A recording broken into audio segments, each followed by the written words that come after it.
Hey guys, welcome back. Today I'm going to start a new video series on my channel. I've been wanting to do this for quite a while. I had some clickbaity titles I was going to do. I don't know what I'm going to end up doing on this one, but I'll give you a little bit of a story on this idea. I feel like a lot of guys that reach a certain age, car guys that I associate with, have a similar mindset. We get to a certain age and I've built a lot of cars, I've owned a lot of cars, I've sold a lot of cars, I've traded cars, everything I've done is around cars. You get to a certain point, I think, in your life where you start to want a shop. Like I have a shop for work, right? I have a house, but I don't have my own workshop. And that's something I've wanted for quite a while, but I'm finally getting to the age where it's a serious thing. I'll give you some backstory. My wife and I bought this house in 2009, and it's a really small house. It's a starter house. It has a decent sized property, but it is a really small house. You can see my house there. It's about 900 square feet. I've got a bunch of cars in the backyard, a couple of sheds there, and definitely enough room for a shop in the very back there on the left side, and that's the plan. I'll show you the site plan here in just a minute. And I feel like I've had enough success in my life to buy a bigger house and to spend money on a bigger house and to move and to do things like that. But I haven't really wanted to do that because the whole reason I originally bought this property in this house was to build a shop in the backyard. And it has never really worked out to do that for a lot of reasons. The city is kind of hard to deal with here. I've had problems with the city for having cars on my property and for having tires and wheels outside, in my backyard, because I don't have a shop to put them. So I put them around my shed and then someone drives by, complains to the city, and then they come. I don't live in an HOA. I don't have it's not like a super posh neighborhood. I just feel like some people complain when they drive by and my gate's open, they see something they don't like, right? People can collect stamps in their basement. People have all sorts of weird hobbies. But being a car guy is difficult because cars are not easy to store. Car parts are not easy to store. Like, if you don't have an enclosed space to keep that stuff, everybody who's not a car guy is against you. Like, oh, that's unsightly. Oh, I don't like this. Oh, I don't like cars, so I don't understand why you would like cars. I don't understand why you have a car in your driveway that I don't like the looks of. Or why would you have a tire in your backyard? That doesn't make sense. That's trash. Stuff like that. It's really hard to be a car guy and live amongst people who are not car people because they don't understand and they won't empathize or understand. So to have all my stuff in an enclosed space so that my property can look like it fits in with the other properties in this neighborhood is a dream that I've had for more than 10 years. And finally, things are coming together, starting to happen. Property values are up. Interest rates were down a while ago. We borrowed against the equity on our house, refinanced, lowered the payment, all that stuff. And now I got a chunk of change to finally build something on this property of mine. So I'm really excited to have this happen. I was following closely when Taylor Ray started doing his thing. I really love watching Taylor's stuff. It almost seems like I copy everything he does, doing the Foreman's build, which is what I'm sitting in, and building a shop. But really, it's just I feel like that's just the natural flow of growing up being a car guy. And so that's the point I'm at right now. I've got my truck, my Foreman's, and now I'm gonna follow Taylor's steps and start building a shop. And so one of my clickbait titles, because I talked to Taylor 2 years ago at Clutch Kickers about when he was doing his shop and all this stuff. And he's like, honestly, dude, if you take a year off of drifting and just focus on building your shop, it will make your life so much better. And that really hit me hard, because it's like, okay, I build, sell, trade cars. I'm always constantly working on my next project, another car, whatever, chasing the next series or event or whatever. And in all reality, if I put all that time, effort, and money into building the shop, it would probably be done already.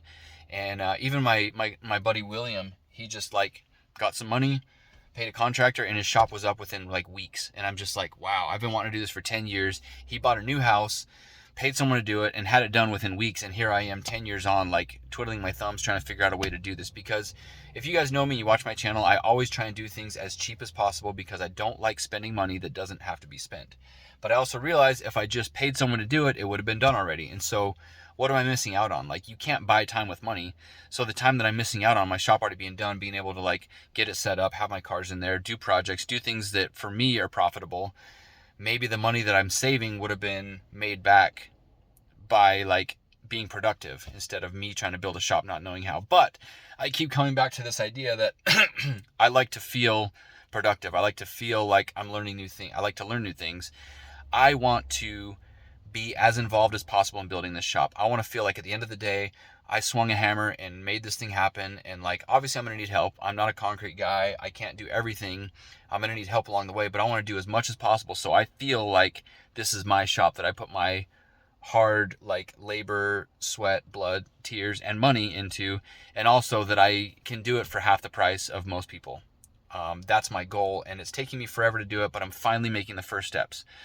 So I want to show you guys around my property a little bit. I'm not like, I'm a little bit private when it comes to my own personal like area, but now that I'm building a shop, I want to share with you guys like kind of how this is coming together and show the before and after. So our property sits on just under half an acre. And when I first moved in here, the old man that we bought the property from took very, very good care of it. Like, the grass was amazing, it had working sprinklers, all that stuff. And being a young guy myself, I didn't care about that. I just wanted to like work on my cars in the backyard. So I let it go downhill really quick. And so the grass turned to dirt and to weeds. And so like, this used to be a beautiful lawn here. And now, I mean, it's a construction site right now, but it's definitely not a beautiful lawn anymore. This is our mid yard, I call it. That's our house, that's our mid yard, and then we have the backyard, which is where I plan on building. This is, our property's 88 feet wide. Right now the footprint we have is about 73 feet for the width of the shop by 50 feet this way. And so it's gonna come to about right here from the back fence. We have to have 17 feet between the back of the property to the back of the shop. And then we 5-foot setback over there, 10-foot setback over there, and then 73 feet wide on the building itself. This used to be covered in trees, like absolutely just trees everywhere. This tree's still got to go. There's a tree back there. See the stump? We cut that down today. I wish I would have come back and showed this before we started working. But I actually just decided to make this video series today. We've already done about 2 or 3 days worth of just clearing stuff out of here. We took 8 dump trailer loads. That's the dump trailer. Took 8 dump trailer loads of stuff out of here, just like branches and trees and stumps and all that stuff away from here. And so we're trying to get it cleared out enough so we can draw our area that we're going to build in. And then obviously the other steps are waiting on engineering, architecture, and then obviously the city has to sign off on it so we can get going on it. So those are kind of the steps that I'm waiting on. But while we're waiting for that, I'm trying to get everything, trying to get ahead of the curve to get things rolling. So when we finally like get the green light, we're already halfway there. The stuff that doesn't need to be permitted to do. You can see I got Bobson back here still. That thing doesn't run anymore. Got my boat. I used to have a ton of 240s back here, but I slowly started moving those to the shop as the city was getting after me about stuff. So when I have a shop that big, I'll be able to have my stuff in here, 2 lifts. I'll show you guys that in the future, but I did take a few pictures of what this looked like before, so I'll roll those right now while I'm talking. But we're gonna have a driveway that comes up. Waiting for the pictures to roll.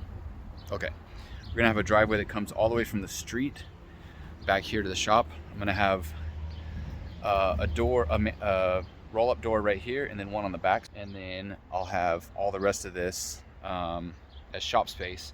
And then we're gonna do 20 feet on that side as like office space with the bathrooms and other rooms for storage and stuff like that that'll be in there.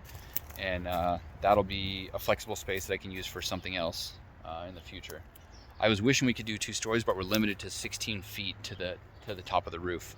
So my architect was saying that he probably is gonna do a flat roof on this so that we can maximize our interior space. I wish it was taller. I wish it was 2 stories. I would love to have a loft and a mezzanine and all that, and we're gonna try and do that. It's gonna be a short mezzanine, being 16 feet, but I want to be able to make that happen. And then this is our mid yard. I want to improve this and make it something that my kids can play in and kind of have a nice area for that. But this is kind of just my opener to what's going on here. Let me show you guys around a little bit more. So this right here will be the like the entrance, the 12-foot door that goes in, and then if you go 50 feet back, there'll be another door back there. Looking that way, my property line is kind of just right past that. You can see the back fence there. So we'll have 10 feet on that side of the property. So it's pretty much going to take up the entire back area here. And then it will come to, where's my stake? Right here, that yellow stake.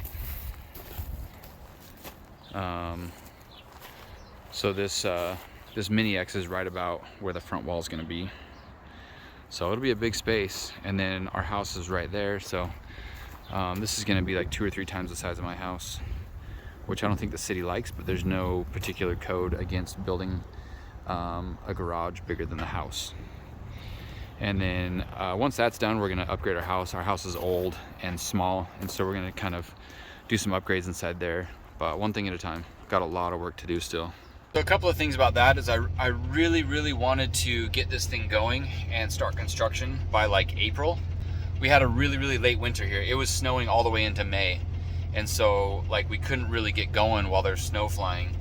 A couple other things. I don't really know the process, and like I said, if I just would hire a contractor, they would handle the whole process, right? Design, engineering, like grading, building, finishing, everything, right? For the size I'm looking at, we'd probably be in the range of like $200,000, and that's way over my budget. I'm trying to do it for less than half of that.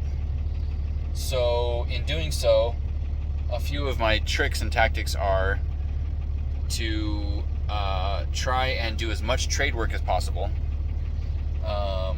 Find people who need car repair or are car guys that want something modified or done to their car. And so far I've done pretty good at that. I guess let me back up. I wasted money initially paying someone to design a shop for me, and it turned out none of his plans were usable for the city to submit. I paid $1,500 to have this guy do it. He didn't really do it when he said he would. He didn't do it complete, and even like I didn't hold him responsible for it not being like able to be submitted to the city. But when I just needed a few tweaks here and there to try and like make it work better, he just like ghosted me and wouldn't do anything about it. So that was kind of a bad deal. I tried to get my money back through a PayPal claim. It just didn't work out. So I straight up lost $1,500, which is something like I can't use anything that he did for me. So money out the window. So that made me really trigger shy, and that's part of the problem why I'm like afraid to just hire somebody, because I don't trust people to do what they say they're going to do. A lot of times, like, you pay someone, you hire someone, and they don't do their job, and then you end up having to do their job for them. I've had that experience so many times in so many different fields.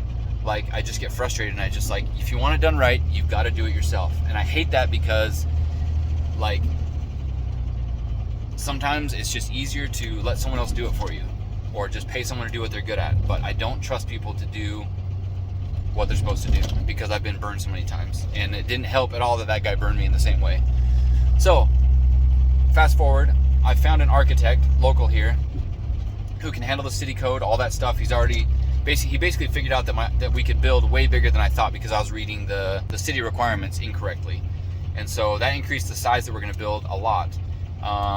And he's got a 350Z that we're going to do some work to, and so we figured out a way to do trade work. Awesome, I love it.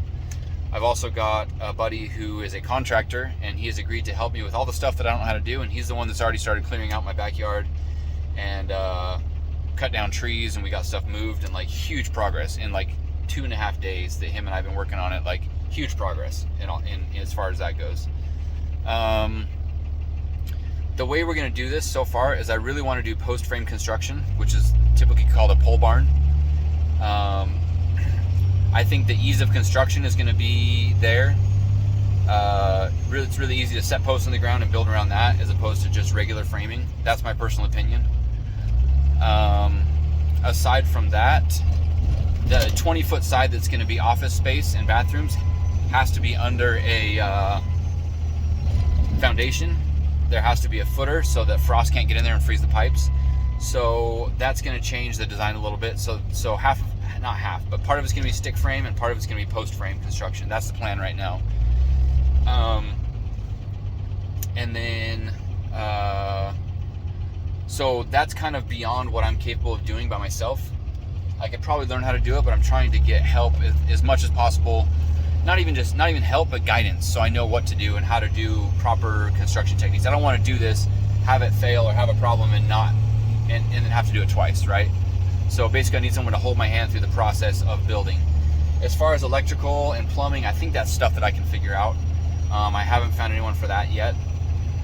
But when you start meeting people along the way, things kind of fall into place. So as things go along, I think that'll come together. Aside from that, like, it's basically, we're not doing any wood sheeting on the outside. It's just going to be metal siding right onto the like the girts and purlins, whatever it's called, all that terminology for building a pole barn. And then we'll do insulation on the inside and then sheetrock all through the inside of the building. So that's the plan. I'm going to call it for the first episode. I just want to give you guys a layout of kind of what's going on. I'm hoping construction starts really soon. At least some digging and some figuring out of that stuff. We can't really move forward until the plans are finished, the architecture, engineering, and then the city has to sign off on it. All a big process. It's really frustrating. I hate that has to that we have to go through all those steps, but I get it. I just wish we could live 100 years ago where you just cut some trees down on your property and lean them against each other, throw some nails in, and you built yourself a house, you know? But we don't.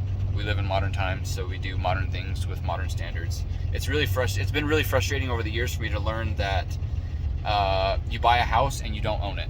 Like, the city can tell you what to do on it. The city can fine you for putting what you want to on your property. They can tell you what to do, when to do it on the property that you pay taxes on and that you pay the bank for, and that it's your homestead and you don't actually own it. That's been really hard for me to swallow, but I guess I'm starting to realize that that's just the way the world works these days, and it's really frustrating. And so I have to try and reconcile the idea of freedom is not actually true freedom. But that's a topic for another time. We'll catch you guys on the next time. Thanks for watching. If you haven't already, subscribe. I'm going to be doing this whole build series, and I'm really excited about it. Almost more excited than any car I've ever built. I've also got some more car projects coming up, and some more videos that I need to do and talk to you guys about, but that will come with time. Thanks for watching. Bye.